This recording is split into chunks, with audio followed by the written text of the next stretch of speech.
మాట్లాడినటువంటి నాగార్జున యాదవ్కి ప్రకాష్ రాజ్ గారు బాగా గిట్టి పెట్టారు. ముందు నాగార్జున యాదవ్ మాటలు విన్నాక ఎవరికైనా ప్రకాష్ రాజ్ గారికి అనిపించినట్లే అనిపిస్తుంది. ప్రకాష్ రాజ్ గారు ఇంకా కొడాలి నానివి, లేదంటే ఇంకా పేర్ని నానివి, అంబటి రాంబాబువి, అదే మాదిరిగా వర్ర రవీంద్రారెడ్డివి, ఆడెవడో బోరుగడ్డ అనిల్వి, వీళ్ళ ఇంకా చూసినట్లేడు. పాపం నాగార్జున యాదవ్ ఒక వీడియోనే చూసినట్టున్నాడు. ఈయన ప్రకాష్ రాజ్ గారు బాగా గిట్టి పెట్టాడు సార్. మేము అడగాలనుకున్నవన్నీ, నాగార్జున యాదవ్ని మేము అడగాలనుకున్నవన్నీ ప్రకాష్ రాజ్ గారు అడిగేశారు మా తరఫున. సో ప్రకాష్ రాజ్ గారు అడిగినవన్నీ ఇప్పుడు కూడా గతంలో అంబటి రాంబాబు గారు, పేరు నాని గారు, కొడాలి నాని గారు, ఈ నాగార్జున యాదవ్ గారు మాట్లాడిన మాటలని కడిగి పారేశారంటారు మీరు? అవునండి, కడిగి పారేశారు మొత్తం మీద. ఇంతకంటే ఒక తండ్రి వయసు వ్యక్తిని అరే ఒరే చంద్రబాబు అని అంటా ఉంటే మరి ప్రకాష్ రాజ్ గారు బాగానే రియాక్ట్ అయ్యారు. దిగజారండి, ఇంతకంటే ఇంతకు ఎక్కువ దిగజారుతారు, బాగా అరుస్తా దిగజారండి. నాగార్జున యాదవ్ బాగా అరిశాడు కదా, అరుస్తా దిగజారండి అని అన్నాడు. కానీ చట్టం తన పని తాను చేసుకుపోద్ది కాబట్టి తెలంగాణ ముఖ్యమంత్రి గారిని కూడా ఏదో అన్నాడట ఈ నాగార్జున యాదవ్. జొమాటో డెలివరీ బాయ్ అని అన్నాడట. ఇక్కడ జొమాటో డెలివరీ బాయ్స్ చాలా గౌరవంగా బతుకుతా ఉన్నారు నాగార్జున యాదవ్ కంటే కూడా. నాగార్జున యాదవ్ ఏదో విష ప్రచారాలు చేసుకుంటా వాళ్ళని వీళ్ళని తిడతా బతుకుతా ఉన్నాడు. జొమాటో డెలివరీ బాయ్స్ ఏంటంటే నాలాంటి వారిది, లేదంటే మన మోహన్ రెడ్డి గారు లాంటి వారిది ఆకలి తీరుస్తా, పాపం సమయానికి మనకు ఫుడ్ అందిస్తా బతుకుతా ఉన్నారు. వాళ్ళని మన నాగార్జున యాదవ్ కంటే ఆ జొమాటో డెలివరీ బాయ్స్ చాలా బెటర్. అలాంటి నాగార్జున యాదవ్ దిగజారిపోతే మరి ప్రకాష్ రాజ్ గారు బాగా అడిగారు, జస్ట్ ఆస్కింగ్, ఇంతకంటే దిగజారండి, ఇంతకంటే దిగజారు అనుకున్న ప్రతిసారి యూ ప్రూవ్ మీ రాంగ్, ఇట్లాంటి సినిమా డైలాగులతోటి ప్రకాష్ రాజ్ గారు చాలా బ్రహ్మాండంగా మాట్లాడారు. లక్ష్మీనాగ్ గారు అంటే రేవంత్ రెడ్డి గారిని కూడా వాడు వీడు అని 2024లో ఎప్పుడో మాట్లాడితే ఇప్పుడు ఎందుకు అరెస్ట్ చేశారు? దీనికి కారణం ఏంటి? ఏపీ ప్రభుత్వమే కక్షగట్టి నాగార్జున యాదవ్ నోరు నొక్కేయాలని చూస్తుందని వైసీపీ నేతలు కొంతమంది ఆరోపిస్తున్నారు. వాస్తవం ఉందంటారా? నేను ఇవాళ చూశానండి, వాళ్ళందరూ కూడా అంట అమరావతిలో జరిగినటువంటి మొన్న అమరావతిలో జరిగినటువంటి భూసేకరణ వ్యతిరేకం వచ్చిందట ప్రభుత్వానికి. అది డైవర్ట్ చేయడానికి నాగార్జున అరెస్ట్ చేశారని చెప్పేసి వైఎస్ఆర్ కాంగ్రెస్ పార్టీ వాళ్ళు ఒక స్టాండ్ తీసుకున్నారు. సార్, నాగార్జున యాదవ్ అనేటటువంటి వ్యక్తి, నాగార్జున అనేటటువంటి వ్యక్తి ఒక బఫూను. తండ్రి లాంటి వ్యక్తుల్ని, అలాంటి తండ్రి వయసులో ఉన్న వాళ్ళని, లేదంటే ముఖ్యమంత్రి స్థాయిలో ఉండాలని అరే ఉరే అని అంట ఒక జోకర్ లాగా పాపం ఈరోజు అతను అన్నదానికి పర్యవసానం భరించారు. అమరావతిలో జరిగిన దానికి డైవర్షన్గా నాగార్జున యాదవ్ని అరెస్ట్ చేశారట వైఎస్ఆర్ కాంగ్రెస్ పార్టీ వారు స్టాండ్ ఇది. ఒకవేళ డైవర్షన్ అయితే నాగార్జున యాదవ్ని ఎందుకు అరెస్ట్ చేస్తాం సార్? చిన్నపిల్లోడు, ఆయన ఏదో మురుక్కుంటా ఉంటాడు, వాడు వీడు అని తిట్టుకుంటా ఉంటాడు. ఒకవేళ ఏదైనా డైవర్ట్ చేయదలుచుకుంటే ఇంకా గట్టిగా ప్లాన్ చేసేవాళ్ళం కదా. ఏది డైవర్ట్ చేయాల్సిన పని లేదు. మరొక విషయం ఏంటంటే జగన్మోహన్ రెడ్డి గారు చాలా బాధపడిపోయి పాపం ఎకరం 22 సెంటు సేకరణలో భాగంగా ఒక మహిళని బంధించేసి పోలీసులను అడ్డం పెట్టి అన్యాయంగా, అక్రమంగా అని చాలా బాధపడిపోయి ఒక ట్వీట్ పెట్టారు జగన్మోహన్ రెడ్డి గారు.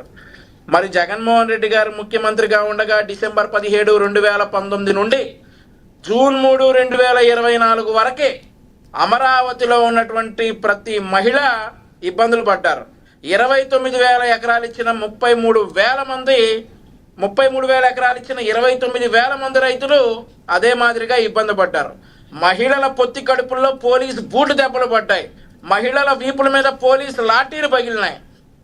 మహిళల రొమ్ముల మీద పోలీసు బూట్ కాళ్ళు పడ్డాయి. అప్పుడు బాధపడని జగన్మోహన్ రెడ్డి ఈరోజు సీడ్ యాక్సెస్ రోడ్ డెవలప్మెంట్కి తప్పనిసరి పరిస్థితుల్లో భూసేకరణ చేయాల్సి వస్తే బాగా బాధపడిపోయాడు సార్. మరి 5 సంవత్సరాలు 1675 రోజులు అమరావతి రైతులు ఉద్యమం చేస్తే అది తొంగి చూడని జగన్మోహన్ రెడ్డి ఈరోజు మరి ఒక్క గంట సేపు అక్కడ బలవంతపు భూసేకరణ, అమరావతి మొత్తం ఇలాగనే ఎకరం 22 సెంటు భూసేకరణ చేశారు. చంద్రబాబు నాయుడు గారిని నమ్మి 33,000 ఎకరాలు ఇచ్చారు. ఒక్క ఎకరం భూసేకరణ చేస్తే బలవంతపు భూసేకరణ అమరావతి మొత్తం జరిగిపోతా ఉందని చాలా బాధపడ్డ జగన్మోహన్ రెడ్డి గత 1675 రోజులు ఏం చేశాడో చెప్పాలి. ఇక దాన్ని డైవర్ట్ చేయడానికి ఈ నోటితోలు నాగార్జున అరెస్ట్ చేసామని చెప్పేసి వీళ్ళ ఏడుపులు ఏడ్చుకోండి. That doesn't do any impact. ఈరోజు నోరు మంచిదైతే అన్నీ మంచిగా ఉంటాయి. సో నాగార్జున యాదవ్ అనేటటువంటి వ్యక్తి అరెస్ట్ని ఒక డైవర్షన్గా కాకుండా తెలంగాణ ముఖ్యమంత్రి గారిని దూషించిన కారణంగా అతన్ని అరెస్ట్ చేయడం జరిగింది అని చెప్పేసి ఆల్రెడీ వాళ్ళు ఇన్ఫార్మ్ చేశారు. ఇందులో ఎలాంటి టాపిక్ డైవర్షన్స్ లేవని చెప్పేసి తెలుగుదేశం పార్టీ తరపున, కూటమి ప్రభుత్వం తరపున చెప్తా ఉన్నారు లక్ష్మీనాథ్ గారు. ఎస్, నేను మళ్ళీ మాట్లాడతా సార్ మీతో. మనతోటి జనసేన అధికార ప్రతినిధి కౌజర్ సనా కౌజర్ బేగం గారు ఉన్నారు, ఆవిడతో మాట్లాడదాం. కౌజర్ గారు నమస్తే అండి.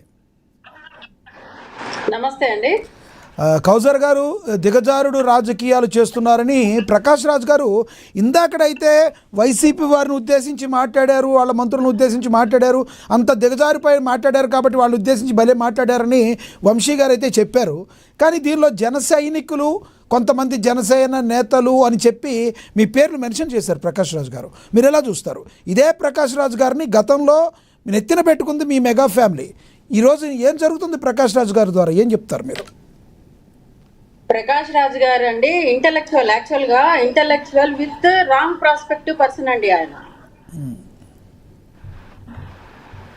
సో ఆయన ఇంటెలెక్చువల్ ఎలా అనుకుంటున్నారంటే, ఆయన మేధావితనం ఎలా ప్రూవ్ చేసుకుంటున్నారంటే, ప్రపంచంలో ఎవరు మేధావి కాదు, నేనే పెద్ద మేధావి అని చెప్పి ఆయన ఫీల్ అయిపోతూ ఉంటాడు. అందుకే జన సైనికుల్ని, మా అధినేత పవన్ కళ్యాణ్ గారి మీద ఏడుస్తూ ఉంటాడు అనమాట. రైట్, చెప్పండి, ఏం చెప్పదలుచుకున్నారు మీరు? ఈ దిగజారుడు రాజకీయాలు ఎవరు చేస్తున్నారంటే ఏం చెప్తారు, ఏం చెప్పదలుచుకున్నారు చెప్పండి. దిగజారుడు రాజకీయాలు మేము చేయట్లేదండి. దిగజారుడు రాజకీయాలు చేసింది 5 సంవత్సరాల పాలనలో ఉన్న వైసీపీ వాళ్ళు. పాపం అప్పుడు ఆయన కళ్ళు మూసుకుపోయి ఉండుంటాయి. ప్రకాష్ రాజ్ గారికి ఏం కనిపించి ఉండదు, నిద్రపోతూ ఉంటాడు. ఇప్పుడు మేల్కొన్నారు ఆయన. ఇప్పుడు రాజకీయాల్లో ఎవరైనా రావచ్చండి, ఎవరైనా పోటీ చేయొచ్చు, కంటెస్ట్ చేయొచ్చు.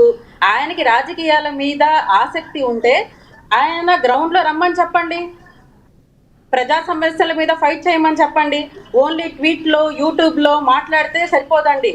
గ్రౌండ్లో రియాలిటీ వేరేగా ఉంటుంది. ఎంతసేపటికి మా అధినేత పవన్ కళ్యాణ్ గారి మీద, జన సైనికుల మీద పడి ఏడుస్తూ ఉంటాడు ఆయన. ఇంటెలెక్చువల్ గా ఆయన మేధావి అని ఆయన ఫీలింగ్. రైట్, ఒకసారి సనా గారు ఒక మాట చెప్పండి. ఏదైతే పవన్ కళ్యాణ్ గారు గతంలో బూతులు తిట్టాడు కాబట్టి నేను అలాగే తిడుతున్నానని చెప్పి రావణ్ అదే స్టేజ్ నుంచి మాట్లాడాడు, దీన్ని ఎలా చూస్తారు అసలు మీరు? పవన్ కళ్యాణ్ గారు బూతులు తిట్టారంటండి. ఎప్పుడు తిట్టారంట పవన్ కళ్యాణ్ గారు బూతులు? దేనండి, చెప్పుతో కొడతాను వైసీపీ గోండా కొడకల్లారా అని ఏదైతే అన్నాడో నేను అదే మాట్లాడాను, నాకు పవన్ కళ్యాణ్కి తేడా ఏంటి అడుగుతున్నాడు ఆయన. చెప్పుతో కొడతాను అని చెప్పి పవన్ కళ్యాణ్ గారు చెప్పింది ఎప్పుడండి? ప్యాకేజ్ స్టార్ అని చెప్పి వీళ్ళు బద్నాం చేసి పవన్ కళ్యాణ్ గారిని నోరు మూయకపోతే నోరు మూయించడానికి ఆయన చెప్పు చూపించాడు. ఆయన అంటే ఎంత వ్యక్తిత్వ హననం చేశారండి ఆయనకి. ఆయన పిల్లల్ని, భార్యని, తల్లిని ఎలా తిట్టించారు. అదంతా భరించి ఒక్కసారి మా అధినేత చెప్పాడు, చెప్పు చూపించాడు, అది కరెక్టే. కాకపోతే ఎప్పుడు చెప్పండి. సో ఏమంటారు, ఇప్పుడు పవన్ కళ్యాణ్ గారు చేసింది కరెక్టే అంటారా? 100% పవన్ కళ్యాణ్ గారు చేసింది కరెక్టేనండి.